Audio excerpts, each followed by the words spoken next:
Yo, confident you, Marion Swingler in the house, in the place to be. Listen, so excited to have you here back on Confident You podcast.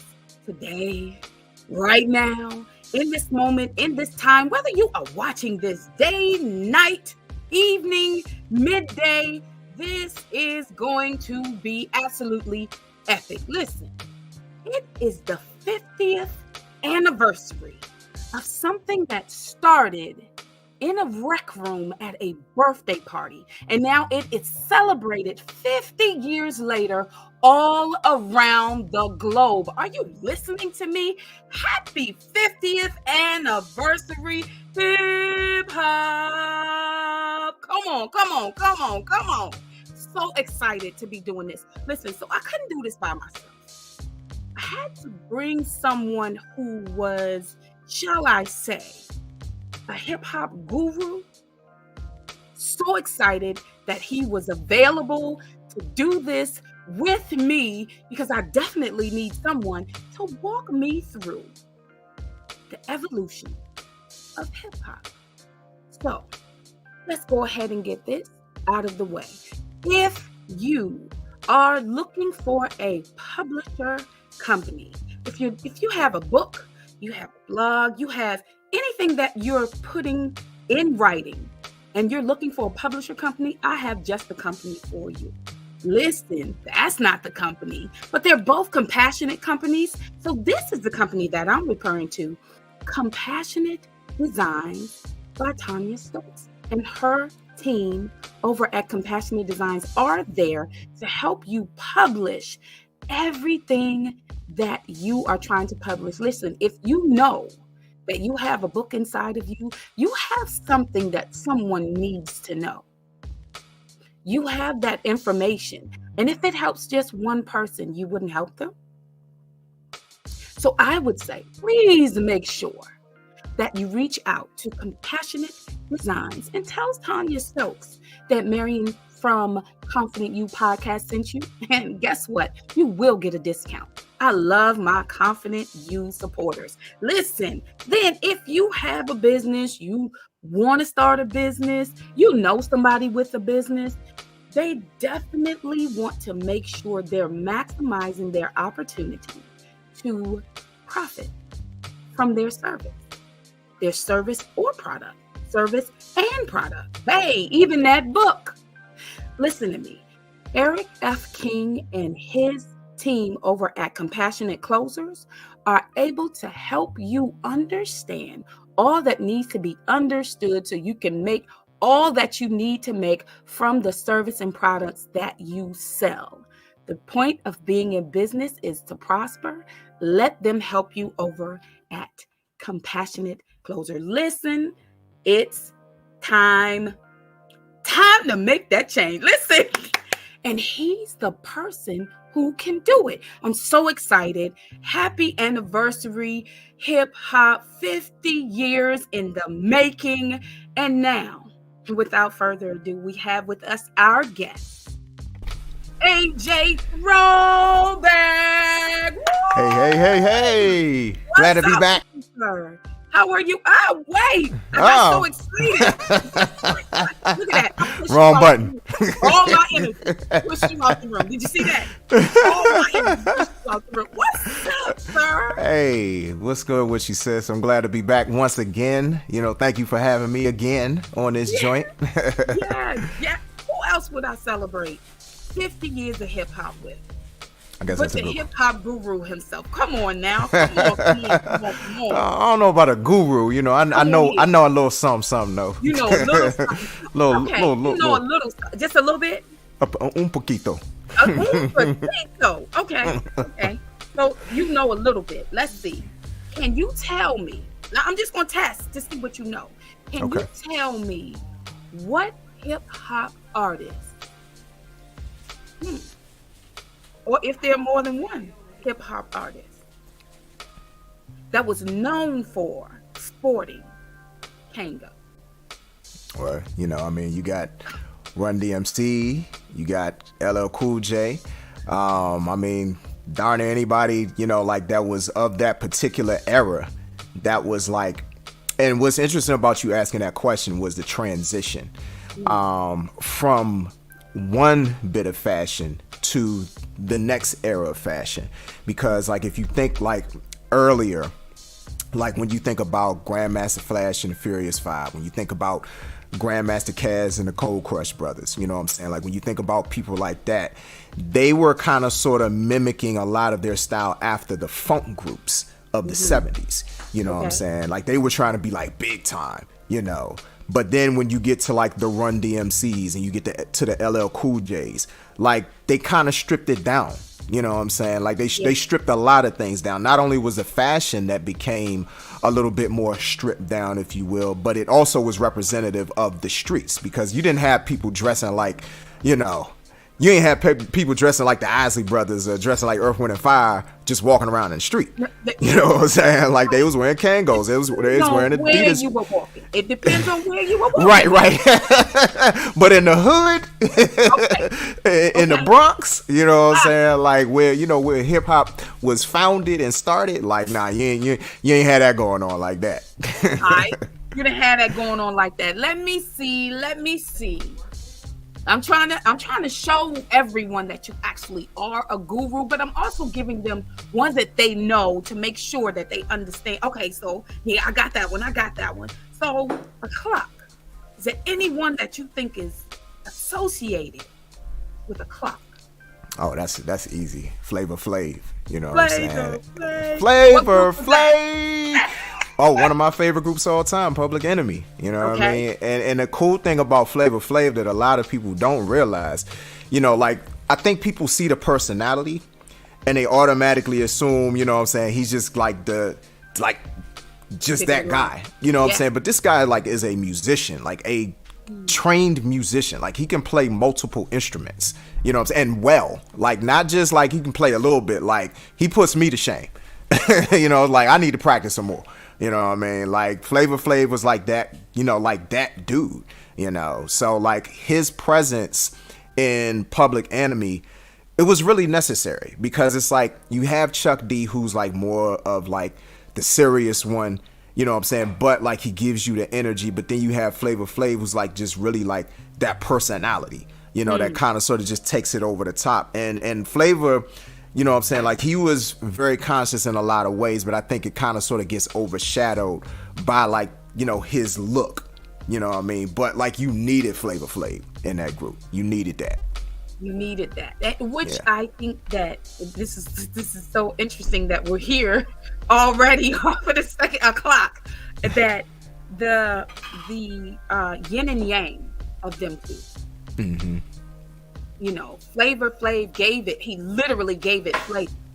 Yeah, absolutely. He literally gave it, because the message and the everything. Public Enemy. I just okay. Look, let me go. I want to do my next one. Okay. Afro Puffs. Oh, that's Rage. Lady of Rage. You know what I'm saying? Like somebody from, you know, representing Farmville, Virginia. You know what I'm saying? I had never heard of Farmville, Virginia until like Lady of Rage. You know what I mean? But like she was somebody who I feel like she didn't get enough shine as she should have in terms of when her project actually came out. Or when her music came out, I just felt like she didn't have enough push, because I mean, like everybody that you talk to who loves hip hop, who's a hip hop head, will sing her praises in terms of how much of a lyricist she is. You know what I'm saying? And so like Lady Rage is one of those unsung heroes of hip hop. You know what I'm saying? That like I felt like she just really, if she had the right push, she'd have taken off. She'd have really taken off.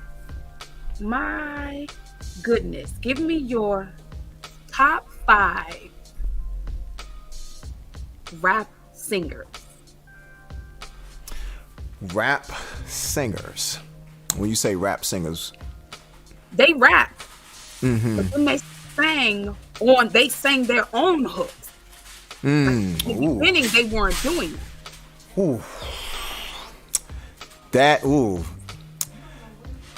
Wow, I really gotta sit here and think. I know I'm literally thinking of people who I would put in this category. It's just a matter of figuring out the order. So, Mos Def is definitely in there.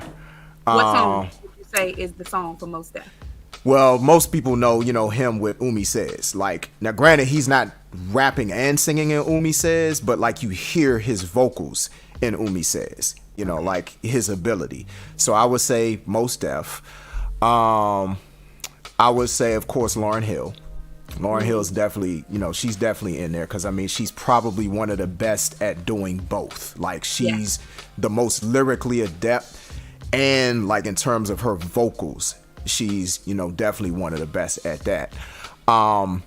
Missy is one of my personal faves of all time. Like, when I say harmony, you're not going to find too many people better at harmonizing, better at vocal arrangements. I don't care like how well they sing, how well, whatever. You're not going to find too many people better at harmony, whether it's her song or whether she's arranging it for someone else. Because literally all I'm thinking about is what she did on Free Yourself for Fantasia.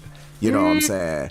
Like that's a masterclass in vocal arrangements. But then she'll turn around and give you something like super duper hip hop. Like, she is really of the culture. When you really think about like what made the culture what it is, Missy really took that and represented it to the fullest. You know what I mean? So I mean, Missy's like one of my faves, like, period. Like, rap, entertainment, singing, whatever. Like, she's like a GOAT for me. You know, I'd have to think of like two others. Because I'm trying to think, like, who really can sing and rap? Like, can do both really well. Can I suggest? Absolutely. Queen Latifah. Oh yes, absolutely. I don't know how I overlook Queen Latifah, because you know what it is. I overlook how well she can sing. You know what I'm saying? Like, but she can sing very well. You know what I'm saying? So yeah, she would definitely she'd actually be pretty high on the list for me. And then I'm trying to think, who else would I put in that category? For real?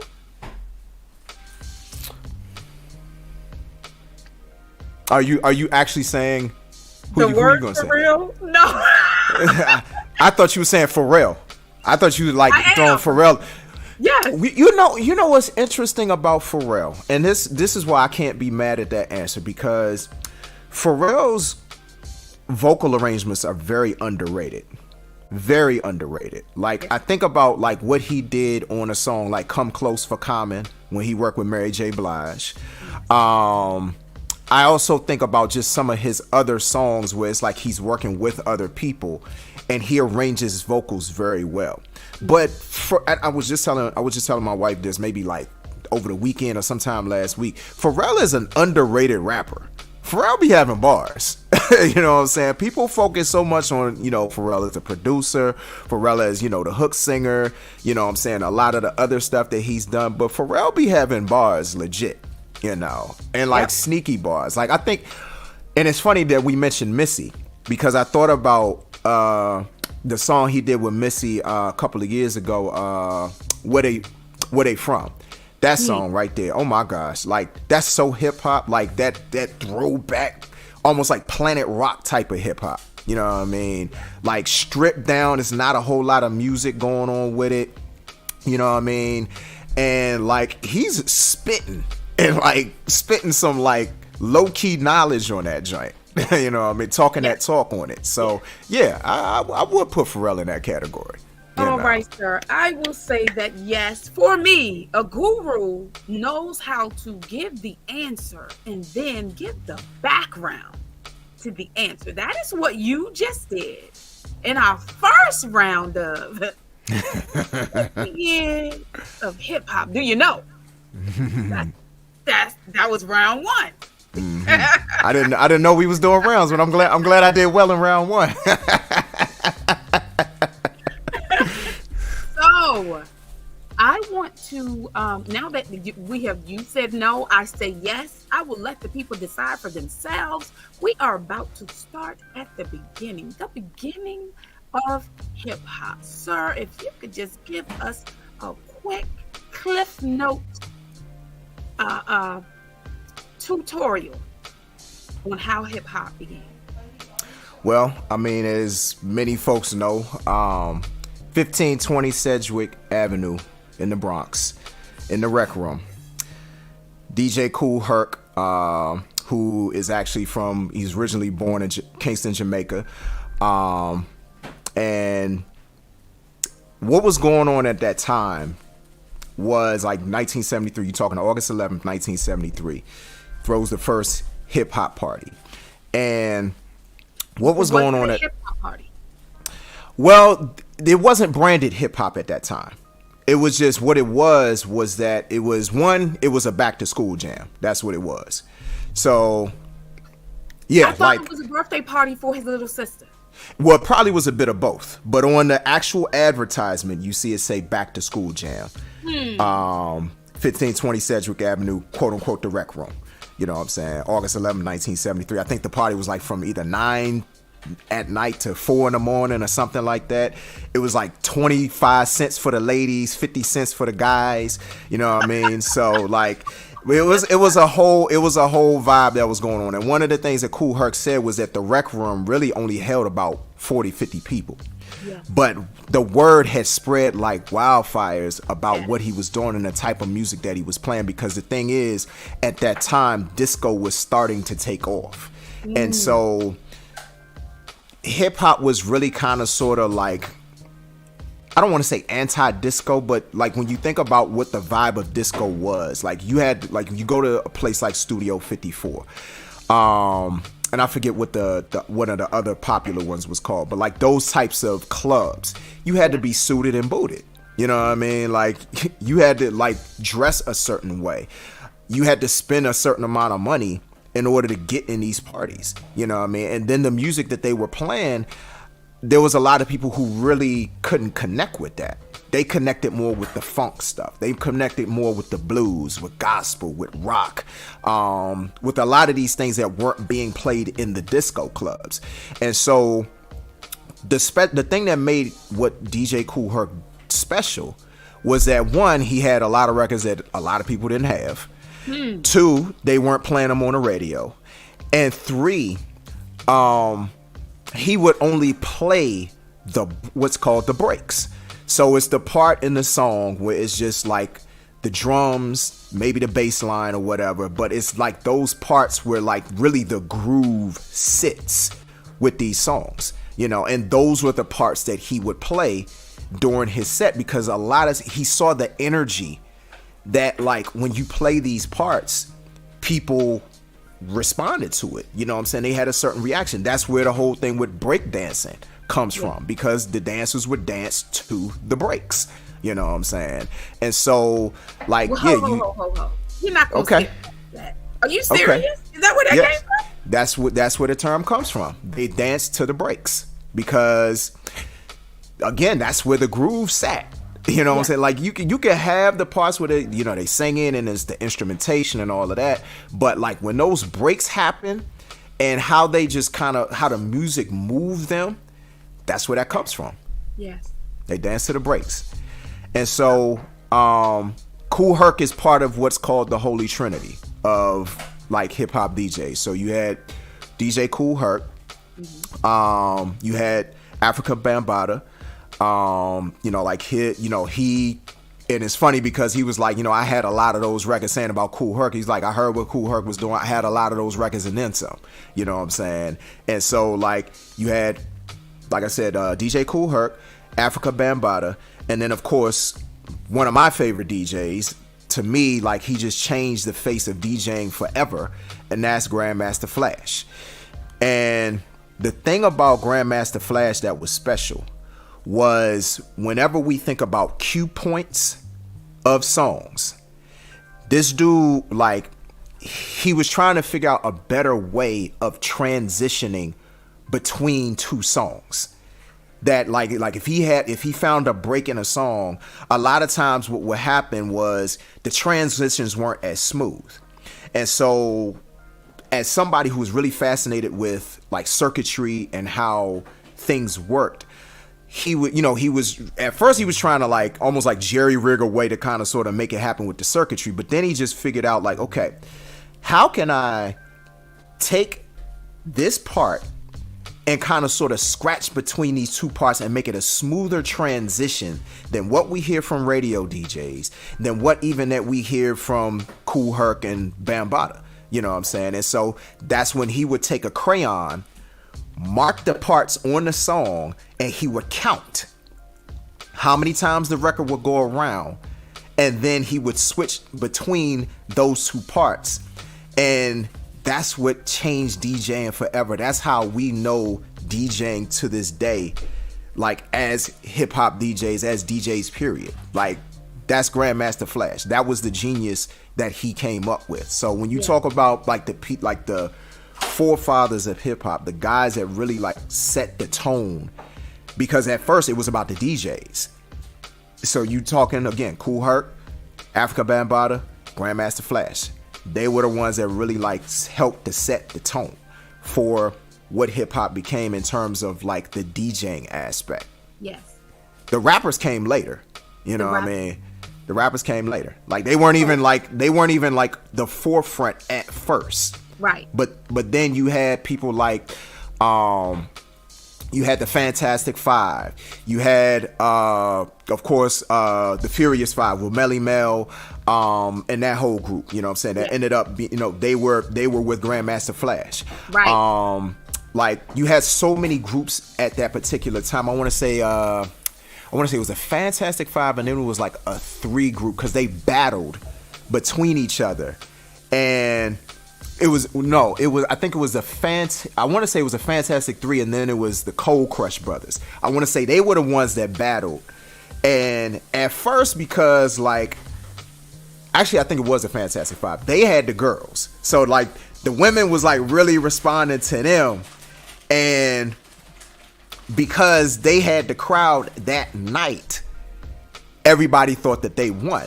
But then when they listened back to the tapes, because at that time, like that's where you had the bootleg tapes coming because you didn't have things recorded on record at that time. You know what I'm saying? Like for the first 7 years of 6-7 years of hip hop, people weren't going in the studio and actually recording hip hop records. So all you had were like almost kind of like in go-go. You had like these PA tapes almost where people would record the party and they would circulate around the hood, and that's how you heard those tapes if you weren't at the party.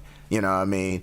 And so this epic battle that happened, when they listened back to the tape, they was like, oh no, the Cold Crush Brothers, they killed it. You know what I'm saying? But that's where you kind of sort of had these foundations, because a lot of it started from the party scene. You said certain rhymes that you were really just trying to get the crowd going. You had the DJ working. You had the MCs coming along. Of course, you had the B-boys, the B-girls, the breakdancers. You know what I'm saying? They were a huge part of that movement and really just kind of sort of bringing these elements together. Then, of course, you had graffiti. That started coming along. Like you see people, what they call bombing trains in New York. Like, I mean, to me, I felt like they made the trains look better.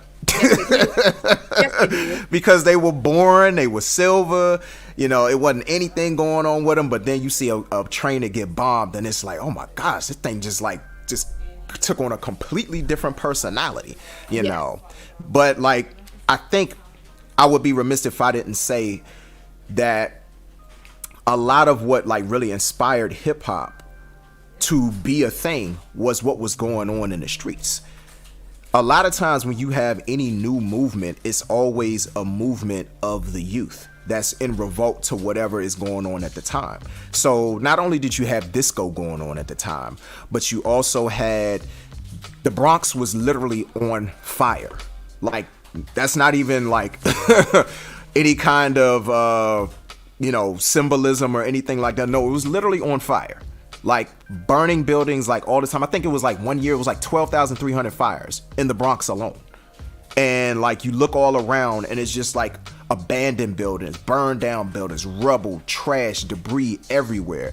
People on welfare, people getting mugged, killed, street gangs were rampant, like all of these different things. And so you had people who just felt like, we need something for us. We need something that speaks to our movement and how we're feeling at the time. And so hip hop really kind of sort of birthed a lot of that, just kind of sort of raging against the machine, so to say, you know. Okay. Raging against the machine. Listen, we are going to have round 2. 50 years of hip hop. Did you know? So, African medallions. Name them. What group? Well, let's see. I believe X-Clan was a group that rocked the medallions. Of course, Public Enemy. They were definitely known for rocking medallions. A lot of the members of the Native Tongues Collective, and anybody who doesn't know Native Tongues, you talking Tribe Called Quest, you talking De La Soul, you talking Moni Love, you talking Queen Latifah, you talking the Jungle Brothers, leaders of the New School, and it's a bunch of other people. Some people, like, I found out years later, I was like, they were part of Native Tongues. I didn't even know that, but like Native Tongues, they were big on the African medallions. And it's a bunch of other people. Those are like the first people, like first couple of groups that like come to mind when I think about how like a lot of Afrocentrism was so important at that particular time. You talking the late 80s, early 90s, because I mean it's like you saw the African medallions, you saw everybody wearing the Malcolm X hats, you know what I'm saying? Like, I mean, you think about Queen Latifah, one of the things that made her special was the fact that there was that connection to Africa. Even African Bambaataa. Now, granted, he wasn't necessarily as much on the medallion movement, but without African Bambaataa and what he did, because he really brought that fifth element of hip hop that people overlook, and that's education. You know what I'm saying? Knowledge, I should say. That is 5 elements to hip hop. Most people will say 4, but it's actually DJing, MCing, B-boy and B-girling, graffiti, and knowledge. Those are the 5 elements of hip hop. And so when you have the representation of the African medallions coming out, it's like that's part of the knowledge. That's part of the continuation of things like what people like African Bambaataa started with Zulu Nation and bringing a lot of the gangs together and unifying people through their identity, connecting back to Africa. So when you look at the Public Enemies, when you look at the X-Clans, when you look at the Native Tongues and a lot of other people who represented that, it's basically just a continuation of what the African Bambaataa started, you know. Right. All right, so that was round 2. Ding, ding, ding. You did well. That was a nice little educational moment. Listen, thank you. So how did hip hop start for you? So I mentioned Grandmaster Flash and the Furious 5. That was my start. Like when I was, and I mean a little kid, like that song probably came out when I was 2 or 3 years old. But I still remember my dad having records at that time, and he would play that record, and apparently I went crazy, you know what I'm saying? And even when I heard it years later, it's almost like I was connecting back to that time of really just kind of sort of gravitating subconsciously and consciously toward that record, because the importance of it was, one, you didn't really have a lot of conscious hip hop songs at the time. A lot of it was like party driven at the time. Yeah. But when you hear the message really just kind of sort of changed the trajectory of what you could talk about in a hip hop song. You know, that's number 1. And then number 2, for me, why it's a subconscious thing is because the type of rap that I would end up making and the type of rap that I would end up gravitating towards as an artist and as a lover of the culture, a member of the culture, would be that type of rap. You know, something that has a message, something that has substance, something that represents what's going on in culture, what's going on in our communities, what's going on with us as individuals, as black people, you know what I'm saying, black and brown people, you know what I'm saying. So like for me, that was like my first real introduction to hip hop that I could remember. Now granted, I remember all them Sugar Hill records laying around with the cool logo and all of that, like when I was a kid, but like I didn't gravitate towards those records as much as I did The Message. Like The Message, that was like that thing that really kind of sort of opened it up for me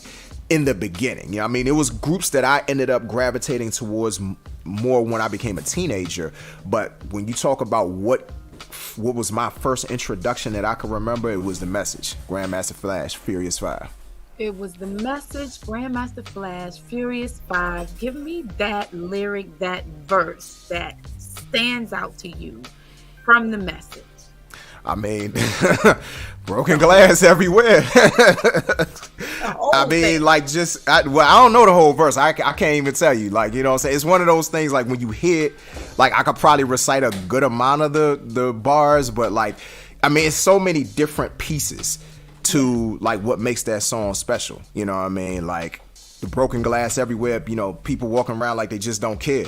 You know what I'm saying? It's like the picture that they painted with what life was like at that time. Because what you have to realize is that while there was a lot of poverty going on in the Bronx when hip hop first started, it got worse in the early 80s, because then you have cocaine and crack coming along. And that when that hit, especially in a city like New York, I mean, it just like completely exploded and changed life for so many different people. You know what I'm saying? It created the hustler, you know, it created a different type of hustle when it came to that life. Unfortunately, it created a lot of addicts to a different kind of drug that was just like even more dangerous, because not only was it dangerous for the person selling it, but it was dangerous for the person ingesting it. You know what I'm saying? It was just danger all the way around. And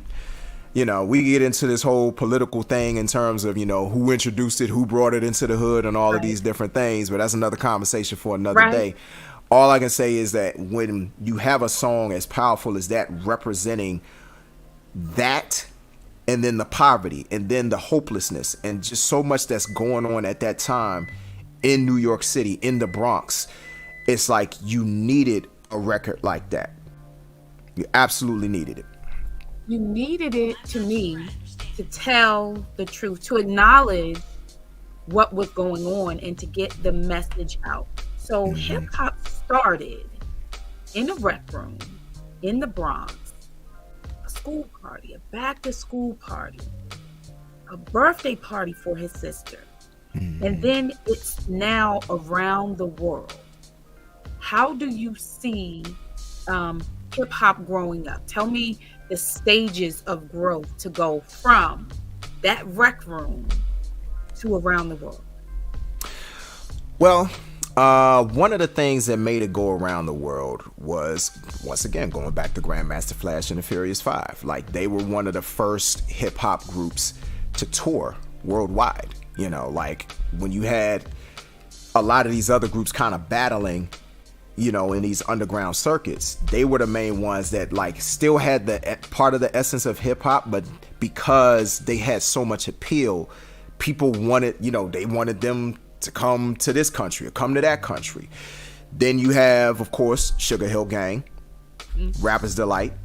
Now, there's a lot of controversy behind that song, but what cannot be denied is the fact that that record really opened up the door for the possibilities of what hip hop music could be.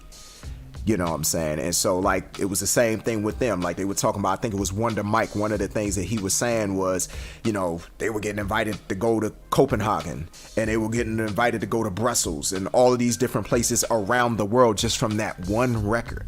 That one record changed their life. You know what I'm saying? Yeah. And so you have that.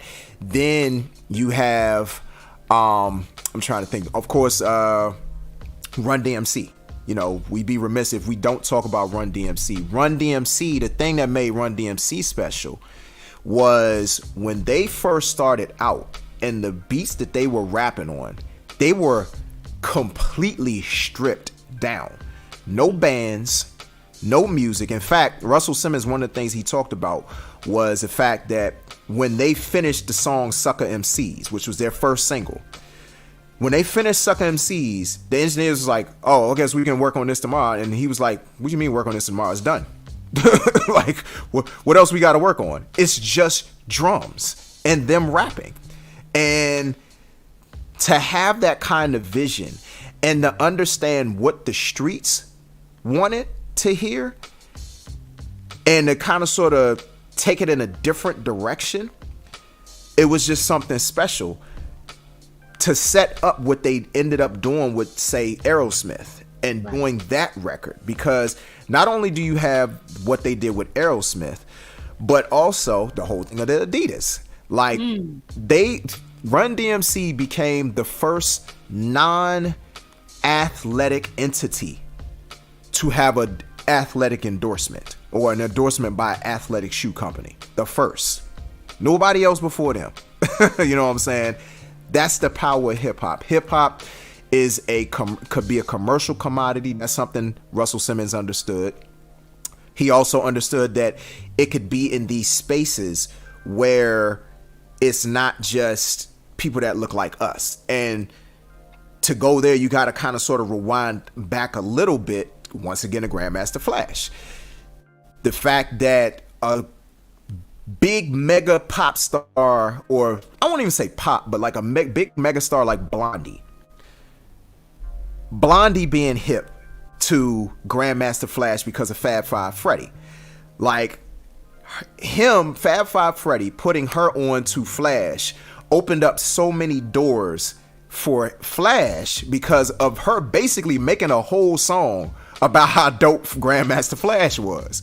You know what I'm saying? So it's like when you start getting in different spaces and understanding that, yes, you can still keep the culture and still represent who you are and still represent the essence, but still get in these other spaces where other people are going to actually pay for your music. Yes. And you don't even realize just how impactful it is and just how much it speaks to people even beyond your own borders. You have all of these different phases and you start seeing like the evolution of hip hop. You start seeing how global it can be. You start seeing how commercially viable it can be while still maintaining a lot of its essence, while still maintaining a lot of its grit in the process. Now, sometimes it can be hard to do, but at the same token, like without some of these setup moves like a Grandmaster Flash and the Furious Five, like Sugar Hill Gang, like Run DMC, like I said, what Blondie did with Grandmaster Flash and making a song about him. Like without a lot of these setup moves, you don't have hip hop being where it is now. Right. You don't have hip hop being where it is now because hip hop just did the halftime show of the football game. I'm bad with it. Help me. It's the Super Bowl. The Super Bowl. Ha ha. Yeah. Wonder how you can go in under. Because you hear me. So yes, that just to see that happen, to know that Jay-Z, a rapper, is in charge of that. Yes. The vision that you have to be able to get into those rooms and take the hustler that you used to be on the street and turn it into a boardroom hustler. Yeah. Different mindset. Yeah, I see the hat. And shout out to my brother DJ Shane. He got this shirt for me. It's got literally every album cover of Jay-Z's albums because he knows Jay-Z is my favorite rapper. You know what I'm saying? So it's just it's no coincidence that you mentioned Jay-Z, you mentioned hustle, and I'm wearing what I'm wearing. Ladies and gentlemen, it has happened again where something has come out of my mouth, and I'm telling you, I didn't see any of this stuff. I thought it happened. When did it happen? But I couldn't see the shirt. Are you serious? Yep. And I didn't know that. I didn't know that it was Jay-Z. Let me tell you who I thought it was. Nah. And you know, it's funny. Most people, most people, whenever they think of me, they automatically think like my favorite rapper is Nas. Now, he's one of my favorites, like for sure. I think for me though, Jay-Z is a little bit. I like Nas's messaging more, but in terms of like putting words together, for whatever reason, I just connected a little bit more with Jay-Z, you know. And Jay-Z has a lot of quotables for me that, even though like your top three. A wise man told me don't argue with fools because people from a distance can't tell who is who. Wait a minute.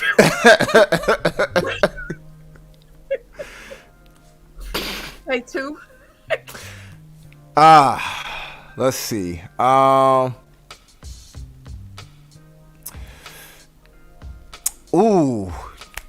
It would have to be the entire second verse. I can't even quote the whole verse, but the entire second verse of Moment of Clarity. And here's why. Because he talks about how basically, truth be told, I wanted to rhyme like common sense, but I did 5 mil. I ain't been rhyming like common sense. Yeah. Because the reality of it is, and it's one of the realest, to me, it's one of the realest verses he's ever written, because the reality of it is, I feel like Jay-Z, and you can hear it on his first album, like when you think about a song like 22 Twos, like you can hear the fact that Jay-Z can be conscious when he wants to. And this is one of the things that I've kind of sort of battled with people about for years. I'm like, this dude is more socially aware than you realize. Yeah. He just did it from a street perspective. That's all. You know what I'm saying? Like that's the only difference. You know what I'm saying? He might not have been out there talking about or talking it in the same way like as a Public Enemy. You know what I'm saying? But like, or as a Nas, you know, right, or as a Tupac. But what he talked about, he did it in a way where he wasn't necessarily always glorifying certain things. Like he talked about it like, you know, like gotta learn to live with regrets. You know what I'm saying? Just that one line alone, that's a chorus. But like that one line alone shapes so much of how I look at the world. You know what I'm saying? Because some people will always say, you know, I ain't got no regrets. I ain't got no regrets. He's like, nah, you gotta learn to live with regrets. Because it's some things that's going to happen in your life. It's some things that you're not going to be proud of. And you really end up being remorseful for the things that you did. And so, I mean, I would probably say if I had to think like top 3 off the top of my head, those would be the 3, you know. And there's a ton more. Yeah. Yeah. There's a ton more. Gotta learn to live with regrets. Listen, I don't think that you should go through your life going, I should have did this, I should have did that, I should have did this. But I do think the look back is real.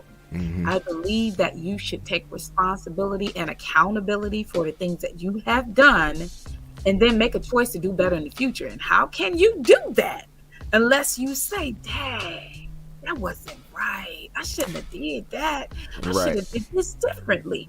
It helps you get a better perspective and plan for where you're going. That's right.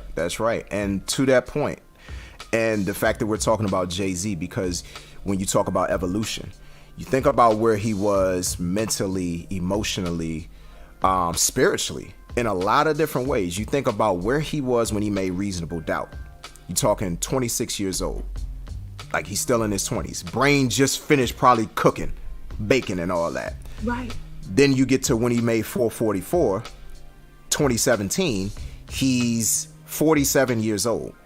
So now he has 21 years of experience between when he made his first groundbreaking debut, easily considered a classic, to this album where he's the most introspective he's ever been in his entire recording career. And it's funny because it's like, I think those of us who really understand him and artists like him is that we always knew he could make that album. It was just a matter of like, you had to grow up, you had to live life, you had to go through certain experiences, you had to experience ups and downs, you had to experience being the bad guy in a lot of situations, you had to experience being hurt, you had to experience loss and losing people and losing friendships, and going through marital issues and being a father, and going through all of these, your mother coming out. Like, knowing that your mother was going through what she was going through, knowing there was something different about your mother, but her coming out and you being glad that she actually owns her truth. Like, all of these different layers that Jay-Z talks about on his album, he had to grow up in order to be able to talk about it and talk about it freely and get to the point where it was like, I'm not worried about what I'm talking about on these songs, because y'all gonna buy it anyway, because I've already built up that carte blanche with y'all as my audience. Y'all have been riding with me all this time. Now I'm about to show you how I can evolve. Now I'm about to show you how I can get better. And to me, that's the beauty of hip hop, period. Now, I'll take it out of the whole context of just Jay-Z.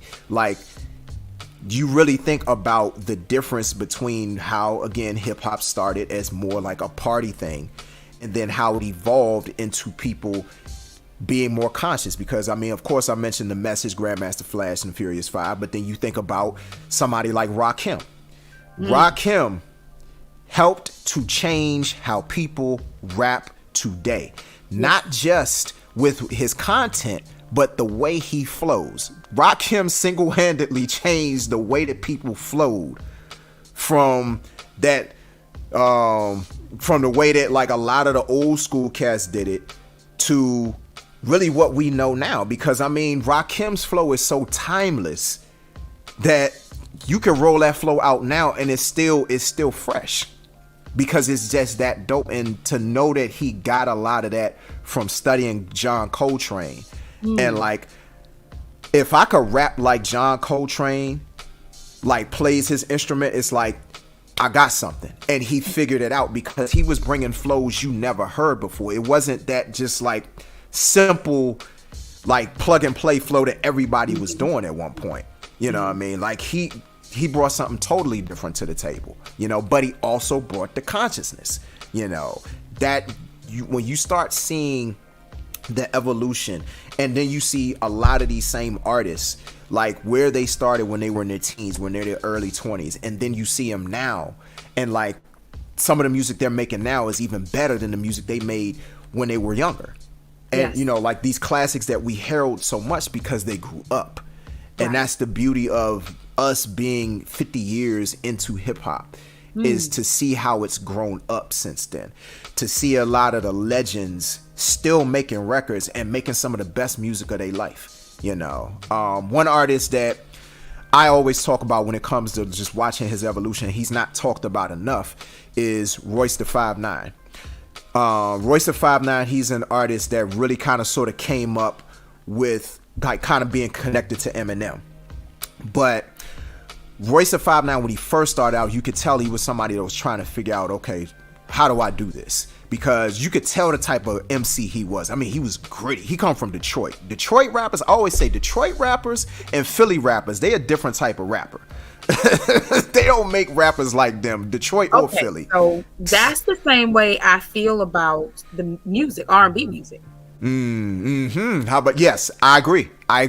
That both of those cities just produce a different type of artist, a special type of artist that has a certain grit, a certain soul that you're not going to get anywhere else. And I'm not saying that you don't have it anywhere else. You're just not going to get Detroit soul or Detroit funk. Like like anywhere else. Or you're not going to get Philly funk or Philly soul like anywhere else. Or you're not going to get a Philly rapper or Detroit rapper.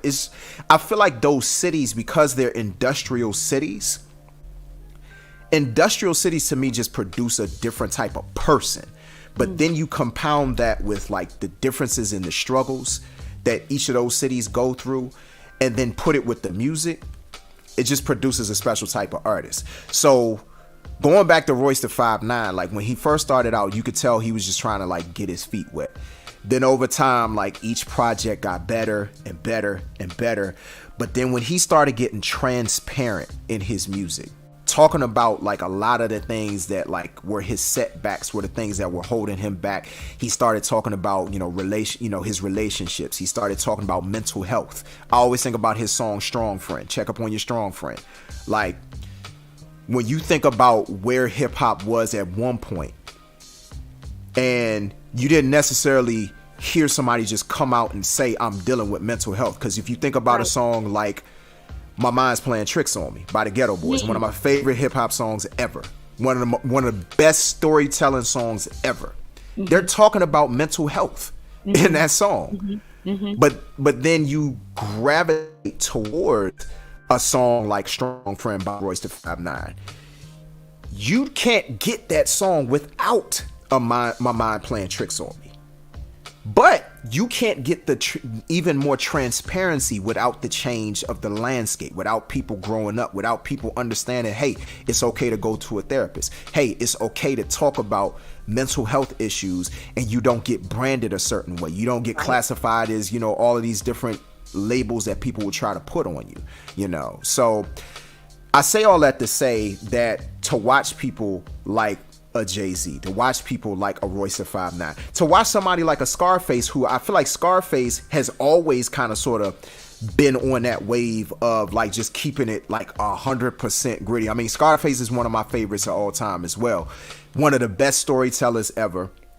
Even with him, to witness his evolution, not only as a rapper, but as a person, like that's the biggest thing for me. It's not seeing how hip hop transforms lives. Not just how it transforms you as an artist, but how it transforms you as a person. Because you go through so many different things being in this industry, experiencing the things that you experience, taking L's in so many different ways, but also experiencing a lot of victories. You have so much to tell. You have so many stories to tell that it's hard to be limited in the type of stories that you tell, so. Wow.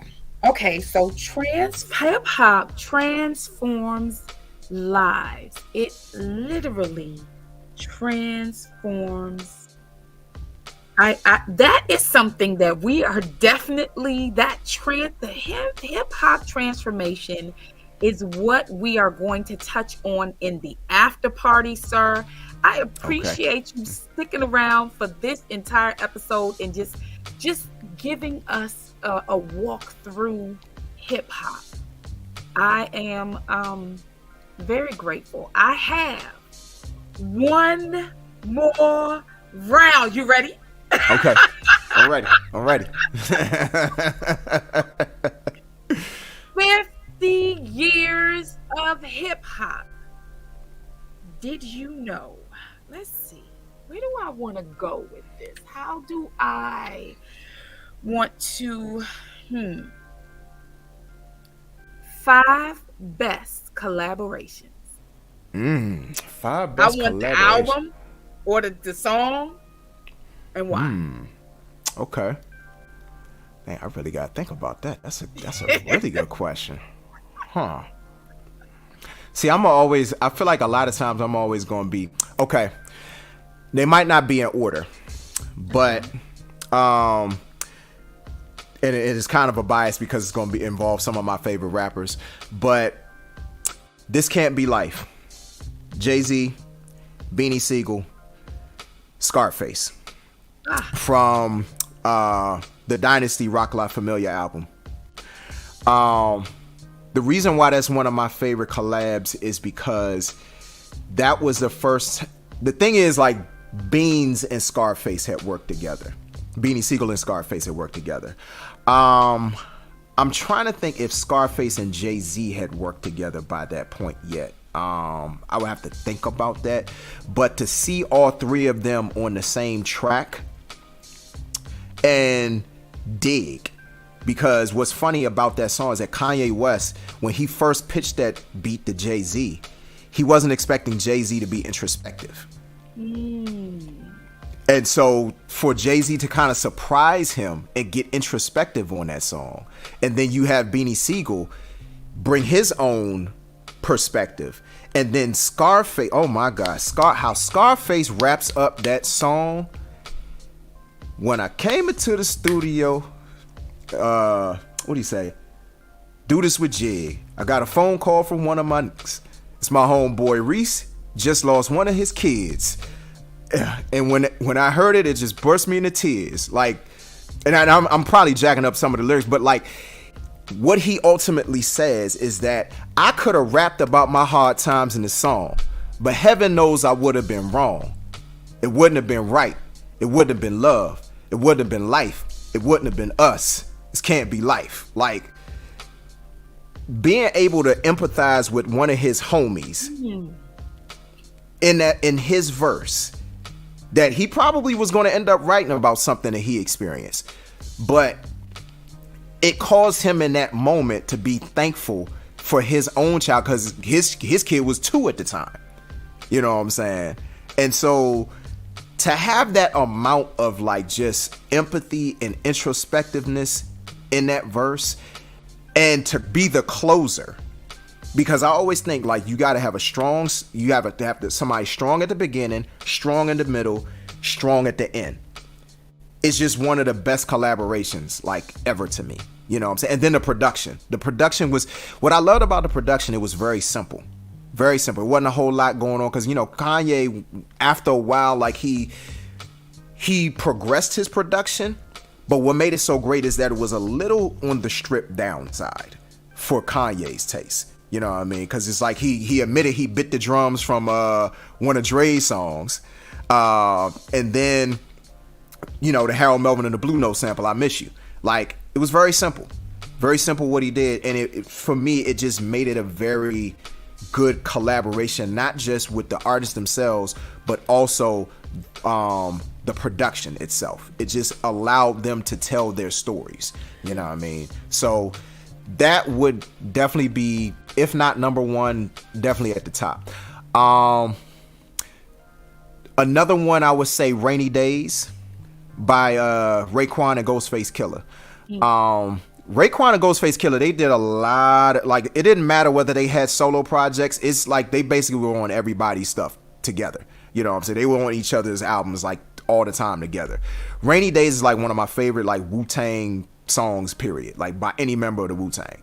I love that collaboration. Once again, like they really like talking some real stuff that people, you know, can relate to. What's another collaboration that I really, really enjoy? Oh, Ladies First, Moni Love, Queen Latifah. Like, the fact that, like, you know, like Queen Latifah heard Moni Love rap and she's like, we gonna do a song together. And it ended up being Ladies First. That ended up being their first collaboration together, you know, on, I want to say that was Queen Latifah's first album. Oh my gosh, why can't I think of the name? I think it's All Hail the Queen. I think that's the name of the name of the album. And then, I'm sorry, the Rainy Day song, that's off of what we in the hip hop community called Purple Tape, only built for Cuban links, 1995. When that album hit the streets, it was like crazy, you know what I'm saying? But back to Queen Latifah and Moni Love, that album, I want to say, came out in 1989. And for me, the reason why that's one of my favorite collaborations is the power of the black woman.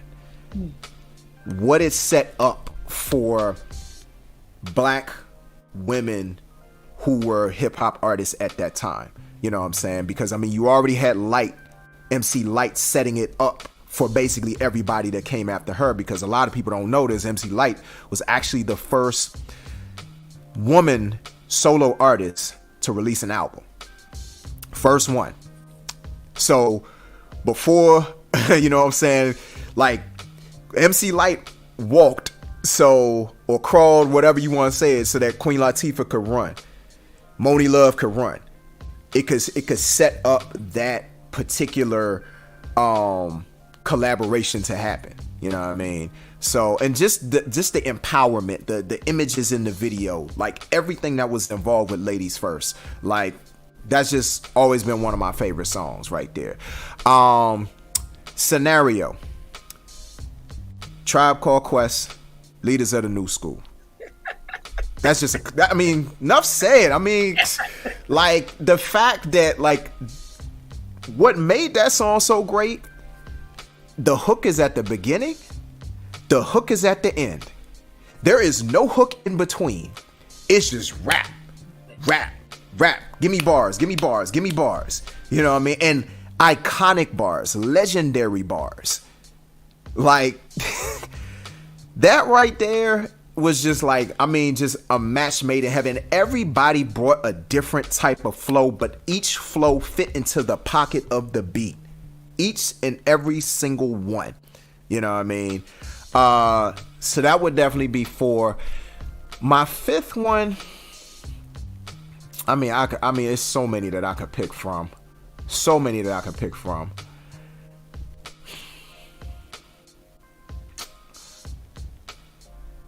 Oh my gosh, there's so many I could pick from, and I'm really trying to like sit here and think like I'm really trying to think collaborations that I wouldn't have expected to happen. Mm-hmm.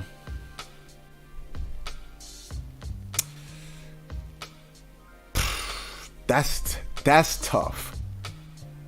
That's tough. I mean, one of the ones that came to my mind was like Two of America's Most Wanted. I just love that song by Snoop Dogg and Tupac. I just love that song. You know what I'm saying? Ain't nothing but a gangster party. I just love that song. You know what I'm saying? I don't even know if I put that like top 5, but that's one of the first ones that came to mind. Like, I love that joint right there. I'm crip walking.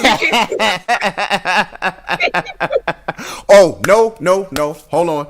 I'm gonna tell you the one. I'm gonna tell you the one even before that. And it's a tie between these 2 songs. Okay. Now, granted, they was all label mates, but still, it still was a collaboration. Make 'Em Say by Master P, featuring Silk the Shocker, featuring Mia X, featuring Fiend, featuring Mystical. And also Hot Boys and Girls by Master P with Silk the Shocker. I think Silk the Shocker's on that record. Mystical absolutely set that song off. His verse was the verse to end all verses on that song and on Make 'Em Say He closed out on Make 'Em Say and then opened up on Hot Boys and Girls. But then also Mia X, her verses on both of those, which is absolute fire. You know what I'm saying? Mia X, another one who does not get enough credit for how dope of an artist that she is. Her Unladylike album. And then there was another one, I want to say the one she put out in 97. That album right there, I listened to that one day. Oh my gosh, Mia X is absolutely phenomenal of an artist and so underrated. So underrated. Like, she does not get enough credit for how awesome she is of an artist. Come on here. You have taken us on a journey. I am grateful. I am so honored that you came through. I think this was an amazing way to celebrate the 50th anniversary of hip hop. Sir, your hustling Jay-Z swag over there. I appreciate you being here.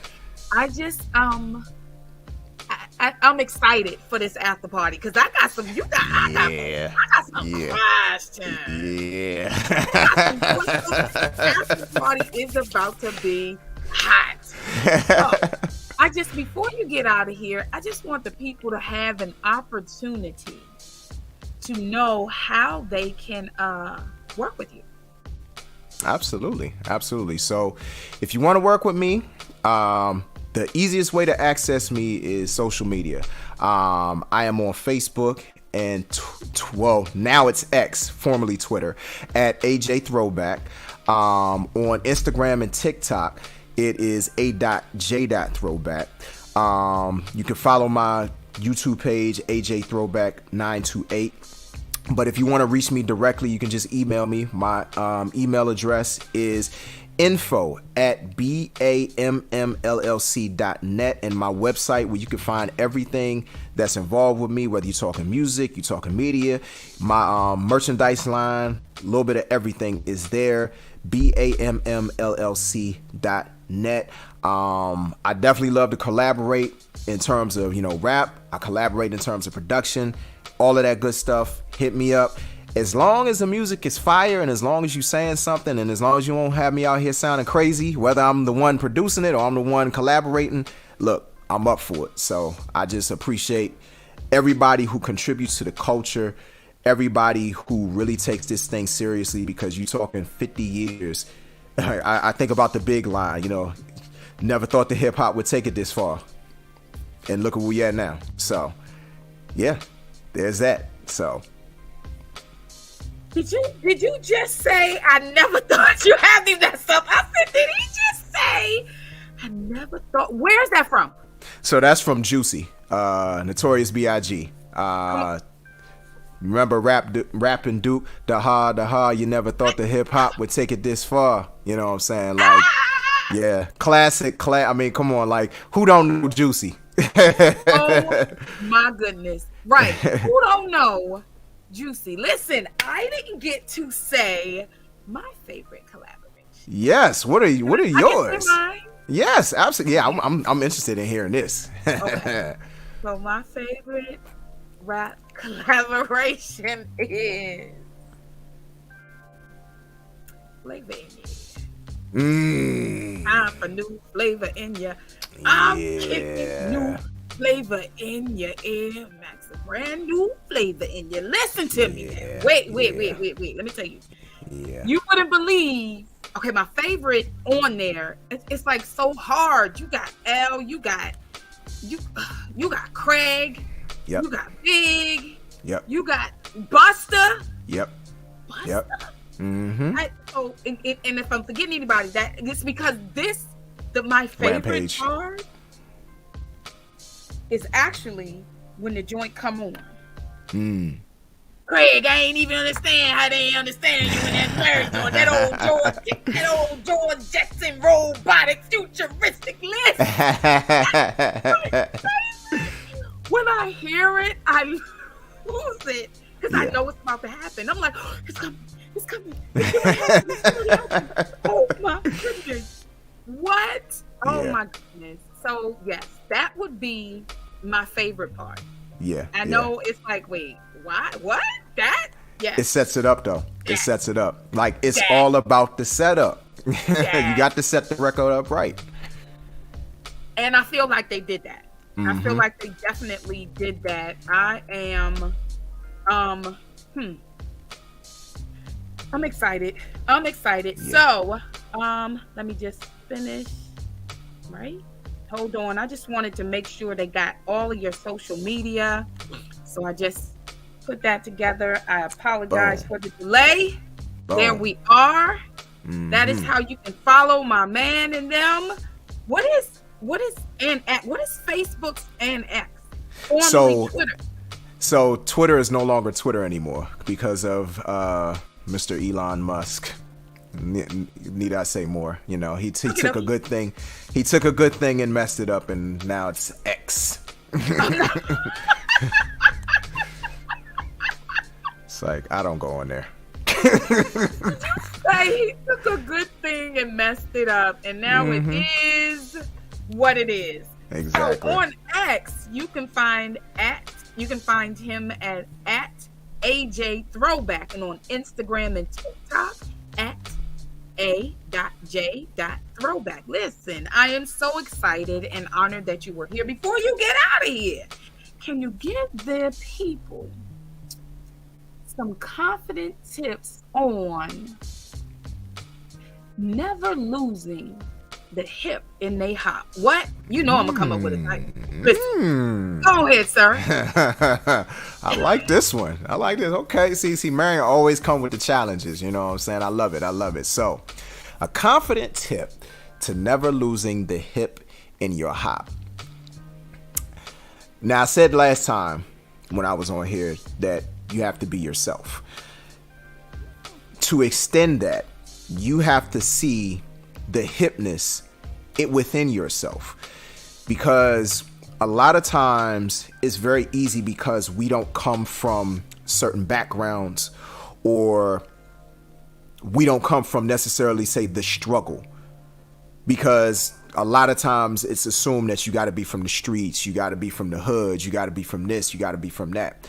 Wherever you are in your walk of life, it doesn't matter whether you're from the hood, it doesn't matter whether you're from the suburbs, it doesn't matter whether you're from the country, it doesn't matter whether you're from New York, LA, DC, whatever, you know what I'm saying, wherever you from, find whatever makes you hip. Find whatever makes you who you are, that gives you that edge, that gives you that notch. I'm not going to say over somebody else, but just takes you to a whole different level that nobody else is doing what you're doing. To me, that's what makes you hip. That nobody else is doing whatever you're doing exactly the way that you're doing it. And when you figure that out, that's when you get that hop. That's when you get that jump. That's when things start popping off for you, you know. So that's my confident tip to finding a hip in your hop. Listen, yes! Never do you disappoint. I appreciate you, sir.